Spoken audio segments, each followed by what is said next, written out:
Good morning, beautiful people of the center. Our theme this year is, what is it? One truth, many paths, right? Especially with so much going on in the news in our country about religious freedom. And the room went quiet.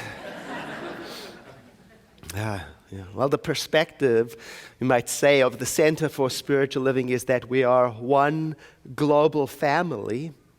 And within that family, there's a diversity of ways of believing.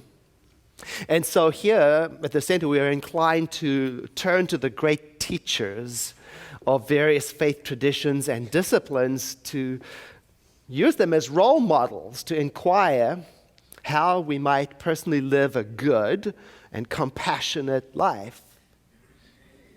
So you might find a person at the Center for Spiritual Living asking themselves, what would Reverend Martin Luther King Jr. say about religious freedom? Or what might Mahatma Gandhi do? Or what would the great metaphysical teacher Emma Curtis Hopkins instruct us to do, to think? Or the great poet Maya Angelou, what would she inspire as a way of thinking about religious freedom? What would they instruct us when it comes to this issue of personal conscience that is so up for discussion today in the world? In this week's chapter in the recommended reading for the month, Living Buddha, Living Christ by Thich Nhat Hanh, I'm reading it and I'm asking the question a new way. I'm asking the question, what would the living Buddha in me do? What would the living Christ in me do? Because the author makes a case for letting the teacher, the inspired words of great teachers, become alive in us when we're looking for ways to engage in the world. Listen to what this Buddhist monk has to say. A true teaching is not static. It is not mere words, but the reality of life. Many who have neither the way nor the life try to impose on others what they believe to be the way. But these are only words that have no connection with real life or real way. When we understand and practice deeply the life and teachings of Buddha or the life and teachings of Jesus, we penetrate the door and enter the abode of the living Buddha and the living Christ, and life eternal presents itself to us. He's talking about how we are to take the teachings of those people we consider to be inspirational really in and live by them, so it's not just words that are unconnected to life. Yesterday I posted on Facebook, I said I'm preparing this message about what would Buddha, or what would Christ, or what would you do if you were asked to work on somebody's car, or bake a cake for somebody, or prepare a pizza for somebody, or whatever your professional skill is, if you discovered that there was inside of you a moral objection to that person's way of life. I got to tell you, one humorous response on Facebook from one of our people here said, I would never let Buddha work on my car.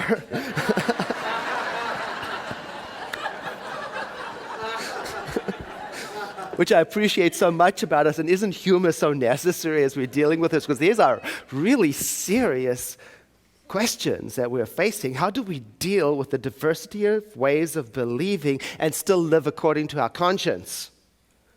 And still preserve each other's civil rights? How do we put that all together? Now, the world is leading us to think about this. How do we consider that place where human or civic rights intersect with religious opinions? How do we handle that? Like today in our country, most people can become married legally and divorced legally. However, the religions of our country have various different ideas about whether or not that's okay. Fortunately, we don't have to believe each other's religions. We can still get married, most of us, legally and divorced legally. Now, at the Center for Spiritual Living, our perspective is that marriage is a spiritual union, and divorce ought to be a spiritual separation.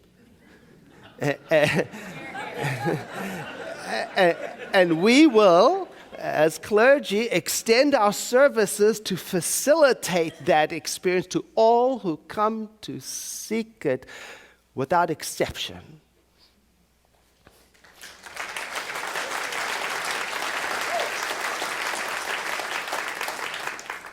Or will we?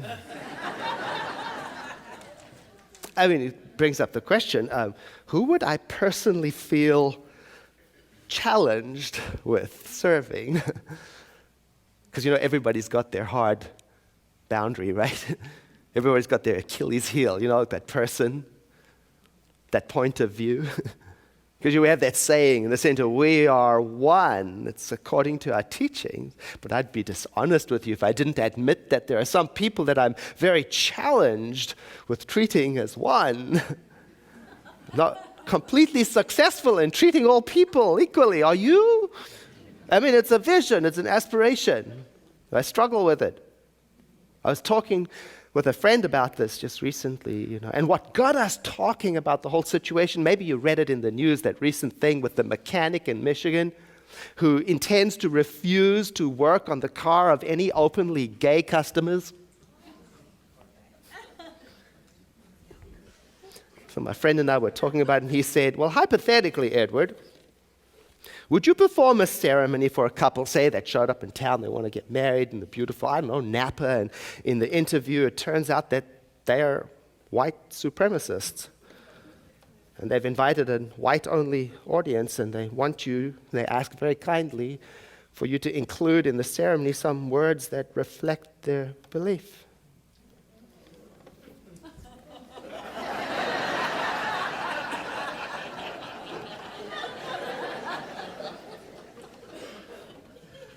So I argued with my friend. I said, being gay is not a choice, it's a life, but being a white supremacist is learned, and it's a lie. And it was getting me all stirred up, thinking about it. But it got us to really talk and think about this. What would that teaching in you, the living Buddha, what would it do? What would that teaching in you, the living Christ, if that's your teaching, what would it do? Because the living Christ in me, the living Buddha in me, it means the teaching, the example that has come so much to life in me that it guides me in situations just like this. And if you look to your role model, let's say, for example, we look to the life and teaching of Jesus, there we find ambiguous clues. We want it to be easy. It's not easy. You look into the stories. You see, in his lifetime, the prevailing Mosaic law, when it came to adultery, do you know what the remedy was? Stoning, yes. You pick up stones and rocks and you throw it at the offender until they are dead. Now, I'm very pleased that we no longer insist on that particular biblical law, right? Because things change. And apparently it's appropriate to be selective. You see, Jesus was being challenged this time because the authorities of the church, the synagogue at the time, they already knew it was barbaric. They wanted to see how he would respond when they brought somebody before him who was guilty of adultery. And what he said was, all right, let the one among you who is without fault be the first person to pick up the stone and throw it. And he wouldn't condemn her. In fact, what he said was, be free and don't do it again. Because obviously you see the consequences. See, what would Jesus do? Well, there's a model. But on the other hand, if you look more into his example, you're going to find some disturbing examples. I mean, you know the temple scene? I mean, if you don't know, the temple scene is when he comes to the temple in Jerusalem and he finds it's been overly, there's merchants, they're selling stuff, there's all sorts of money changing and things. It's too commercial for his liking. And so he's outspoken, violently so, and his behavior was disorderly. I mean, he would get arrested today. In fact, in John it says that he fashioned a whip. He beat them up and kicked them out and threw their stuff all over. I mean, some people might say, well, he was justified because it offended his sense of holiness. But is that a model for disagreement that I want to follow?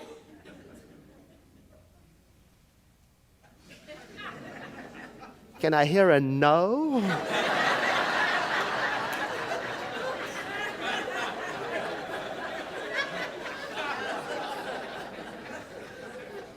I mean, the question is, should I be allowed to treat people violently if they offend my idea of divinity?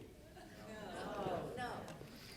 I mean, should people be forced by religion or by government to act against their conscience? For example, should Jehovah's Witnesses, should they be forced to receive blood transfusions in the case of life-threatening situations, even if it is against their belief to do so? Or should Christian scientists be forced to seek medical intervention in life-threatening situations, even if it is against their way of thinking? Or should women who freely choose to wear burqas be forced to take them off because it offends certain other people's way of thinking? Or should creation and evolution be forced to be taught simultaneously? Or should barbaric laws from thousands of years ago be applied today? No. See, the line between human rights, personal preference, conscience, religious opinion is very wiggly. And I think we are being called, as we wake up a little more every day, we are being called to go deeper than right and wrong or what is written in a book, to find that place where these paths intersect. And so, to me, many paths mean not everybody's going to think the same way that I do. Many paths means many points of view. And it means that what works for me may not work for you, or even be desirable for you. I'm remembering a time when I was in Bali. We were visiting with a group, and we were on the bus with the guide, and one of the travelers said to the guide, because it's a Hindu island, and she said, "Tell me something, do you still have a caste system here, where people are separated out into a hierarchy of value?" And he said, "Oh, yes, we do." And she was disturbed, and she said, "Well, are you working to get rid of that?" And he said, "Oh, I see what you mean. You would like us to model our culture on American society." He said, "But you don't seem to have the respect among villagers that we do." I never forgot that. I just sat very quietly in the bus, thinking about that. See, here at Center for Spiritual Living, we have a vision of a world in which we all grow and live as one human family, but each of us in that family is free to believe whatever we wish to believe while living in harmony. And as I think about that, I can't see a way for that to come into being if people are hanging signs outside their business that say, "No Episcopalians allowed here." "Heterosexuals not served in this restaurant." "Christians not welcome in this community." "Divorced people may not enter here." Woo. Elizabeth Scalia a Catholic writer. She's got some tough questions for her readers who are considering how to draw those moral lines, She's got some tough questions. Now, keep in mind, this is a Catholic perspective. It in no way represents the view of the Center for Spiritual Living. But it does make an excellent point about consistency. She writes, if a couple that is shacking up wants to celebrate the 5th anniversary of their moving in together and comes to you for the celebration cake, are you baking it? Or are you saying, oh, no, I'm sorry, but my religious conscience forbids it. I don't want to be seen as given even tacit support to that lifestyle which is negatively influencing society. She goes on to say, if someone is throwing a divorce party, as some do, or remarrying without an annulment, remember it's a Catholic perspective, are you arranging the flowers, or are you saying, I'm sorry, but Jesus is incredibly clear about divorce and remarriage, and if I arrange those flowers for you, I would be dishonoring the teaching? Ooh, it's getting hot in here. She goes on to say, if an unwed mother wants her baby photographed, are you photographing it, or are you saying, I'm sorry, but I believe a child is entitled to a mother and a father, and so on. You see what she's doing, she's making the point from a Catholic perspective for consistency. She, to me, is saying, if you're going to be judgmental, at least be consistent about it. And don't just pick on one group or one individual who offends or challenges you because they're there. Not only for Catholics, for us right here at the center. If we're going to be judgmental, be consistent. We have these sayings at the center. We are one. Except for that person. Two. Someone's two. We have this saying, I live and breathe and have my being in spirit, but them not so much. We have this saying, my mind is the center of divine activity, but them I don't know where they're thinking from. We say, my eternal nature is the innocent, pure perfection of living spirit, expressing his humanity, but that one I don't know. He may be the exception.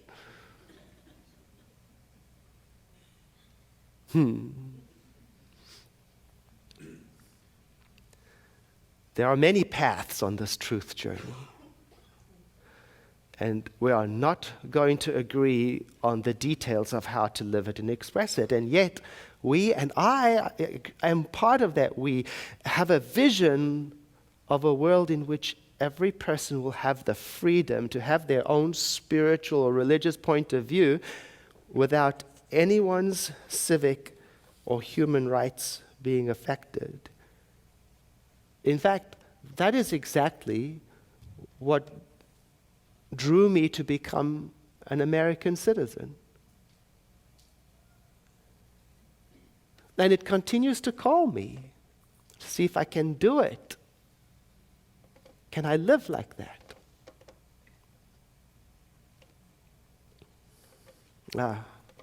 What would Jesus do? What would Jesus say?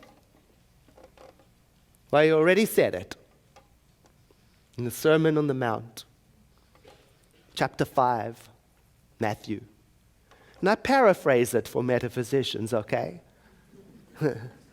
He said, you have heard that it was said, you shall love your neighbors and hate your enemies. But I say to you, love your enemies and bless those who curse you, and do good to those who hate you, and pray for those who spitefully use you and persecute you, so that you may be the inheritors of that power which is heaven.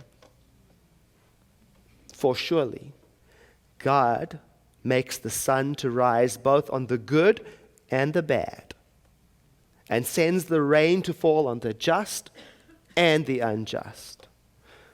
For, he said, if you love only those who love you, what's the benefit of that? Anybody can do that. Paraphrased.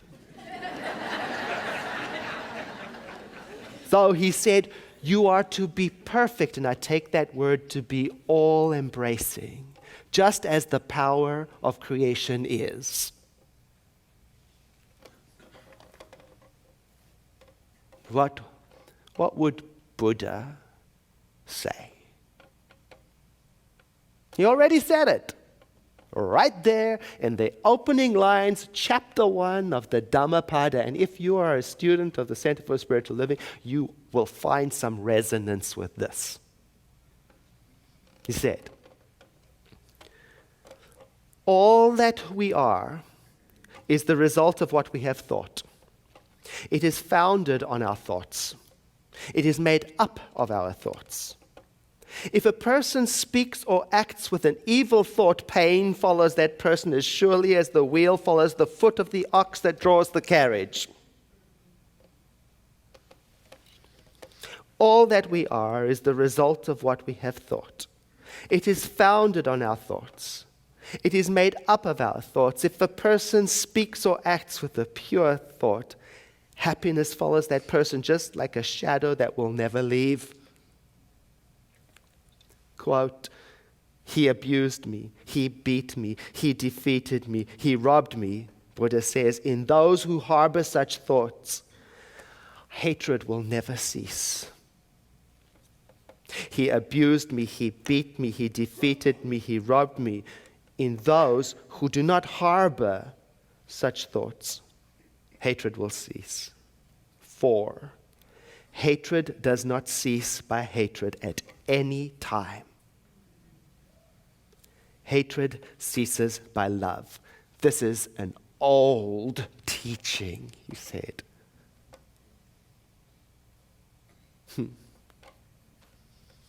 What would you do if you were asked to do something that challenges your conscience? And what is the teaching that lives in you that will instruct you to do that something? I invite you to breathe in with me. As we exhale into a moment of prayer, if it's comfortable, let your eyes close.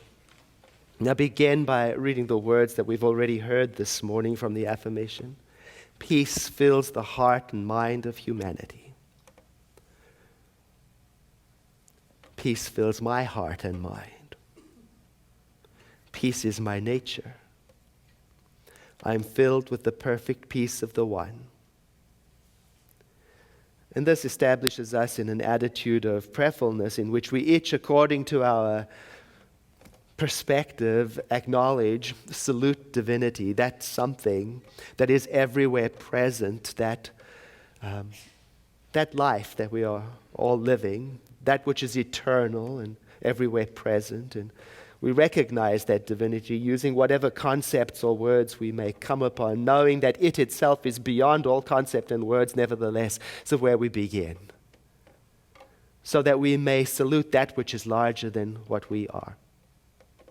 And yet we are part of it. Like a drop of the ocean is part of the entire ocean in its nature. So that we may come to that realization that in our individual nature we are part of the eternal reality of being. Whether we call that being children of God or one with all life or whatever idea comes that reconnects us to the seamless way we are part of everything that is. And as we dwell in these thoughts, it lets all concepts and ideas of separateness or hard thinking dissolve into the gentleness of this realization of the peace that is the fabric of creation, that is undisturbed by points of views or religions.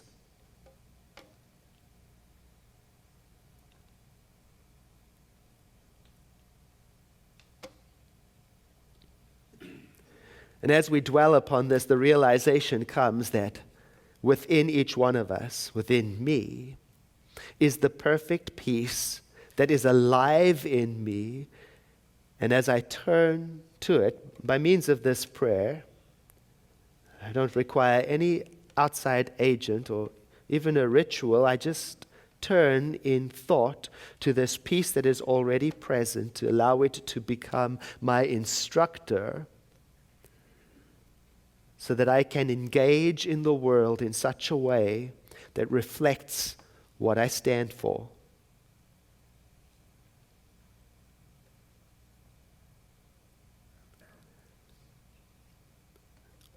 And according to our custom, when we pray together in this way, we take a moment to acknowledge also the spiritual law that governs the universe. We call it the law of mind. It is a reminder to us to hold lightly what we pray, because there's no effort involved in making it become so. Already our work is done. Already we have thought the thought. Already we have looked into the heart of what is so.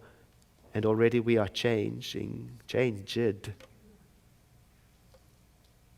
That is a happy thought, a glad feeling, a peaceful realization. So I invite you to sit in a moment of silence with me as we contemplate in our own way, either adding to in our own thought or adjusting the words of prayer to match our personal circumstances.